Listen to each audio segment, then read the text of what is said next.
All right, top of the morning to you. So we're here to kind of give an update on our journey of starting a brand new recruiting business, just like you may be thinking about doing.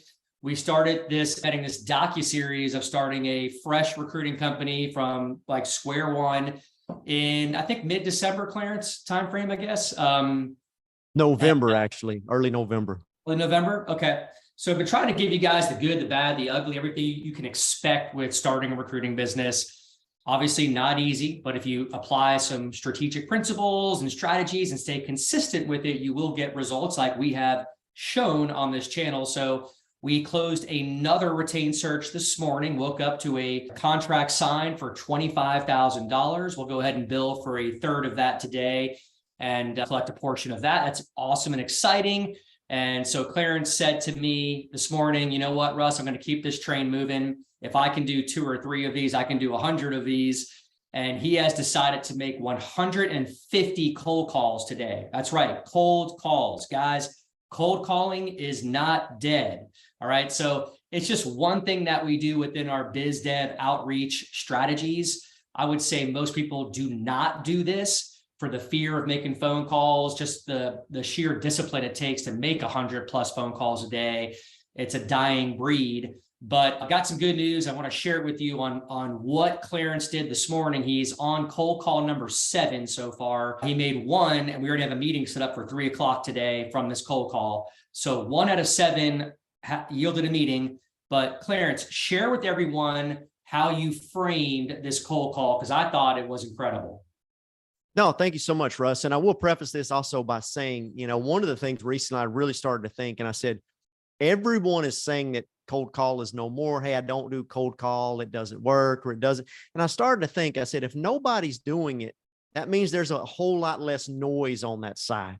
So I always look at whatever's going on in business and life. What are the masses doing?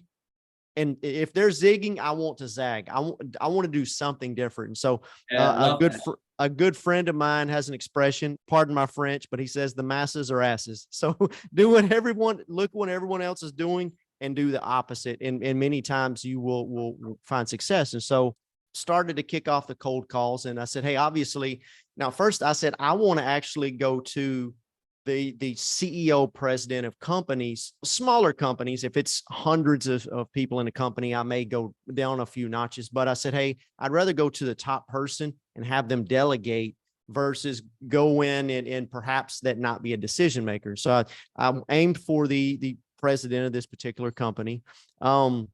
And so I called him. His name was Reginald. Was actually able to get through the gatekeeper, in fact, and she got me to him, which was another process that I used.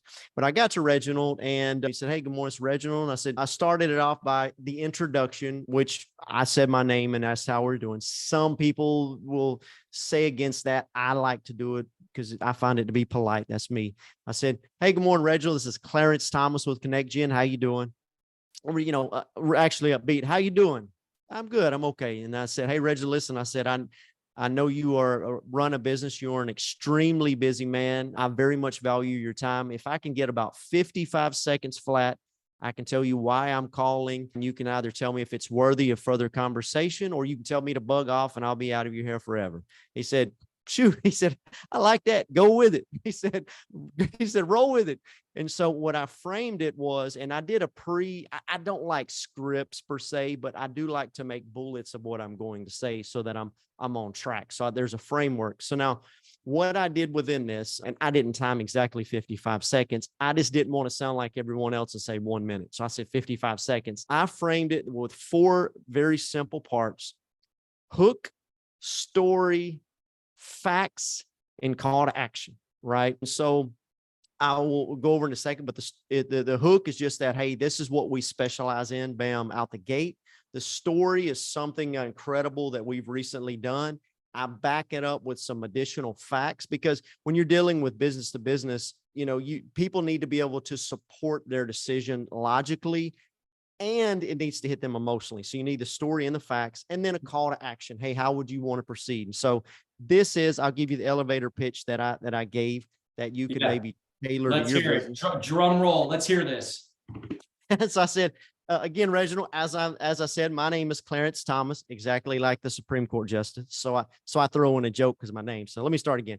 Hi, Reginald. My name is Clarence Thomas with ConnectGen. As I said, we specialize in recruiting for the wireless space, mostly within the areas of DAS, small cell, outside plant, and fiber, but we deal in other as well. In fact, we've created our own unique recruiting process called the DREAM method, DREAM. Through the DREAM method, we have been able to not only maintain an overall 92% retention rate for candidates that we have placed, but we've also been able to increase the interest to the jobs that we post by top performers by over 200%. In fact, just this week, we're in the very last stages. We're placing an individual for a senior vice president of sales for a system integrator. And this individual had doubled the revenue for his previous employer year over year for multiple years. In fact, we found that individual within the first 24 hours of the search due to our DREAM method. Now, lastly, I will say I'm not so arrogant to claim that we can do the exact same thing for you, Reginald. I'm not that arrogant, but if we could do something similar for you, do you think that would be worthy of further conversation? And of course, hey, who wouldn't say no to that, right? He goes, of course I'd find it worthy of conversation. I said, awesome. I said, I start off by saying I value your time. I don't want to take it up. Would you like to continue a conversation now or set up another time? And he said, hey, yeah, he said, I'm definitely busy. He was actually eating while he was talking to me. He said, I'm definitely busy. And he said, but yes, let's please set up a call. And we set it up. I lastly went back to confirm his email, which had changed. So I wanted to make sure that I confirmed his email details, be the professional, got his updated email, sent him an email. Initially, I sent an email, copied Russ to say, hey, great talking to you. I copied Russ. And then I sent a separate invite as well. And so we're amazing, set up man. with So that call.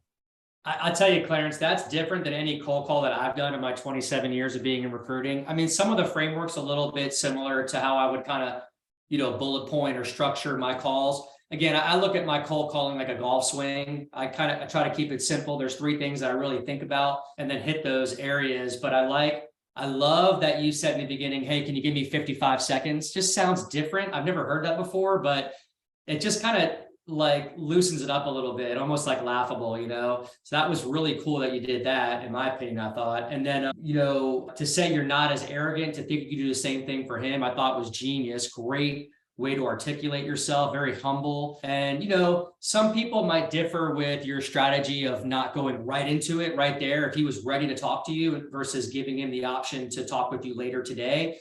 I actually like it. I think I've been taught old school, like this company Aerotech back in the day, where if you get a manager on the phone, you better take advantage of it right there and then and get everything you want. But I actually like how you approach that. So now we've got a call set up for 3 o'clock today. And for those of you that are new watching this video, you may not really know what to say if he's like, yeah, roll with it. If he gives you a few hours to prepare for that intro call, that's probably going to work out better for you. You can breathe, you can be excited about it, get some coaching or mentorship before that call. And then you go to that call prepared. You've done some discovery on their website, on their offering, on their LinkedIn activity. But yeah, man, I just think that's a great way to cold call. And I'm excited to see what the next, 140 cold calls bring you today. So good stuff. No, likewise. Very, very much excited to do the 150 day and then 150 tomorrow, followed by an email sequence and follow-up calls as well. So trying to get at least 300 people in the pipeline this week. And hey, if percentage-wise so far is good, then we may have more intro meetings in Recs than we can even keep up with. No, there you go, guys. So copy what Clarence did, have at it. 1 out of 7 yielded a meeting so far. I'll play those numbers all day long. So hope that helps the audience out there. Thanks, guys.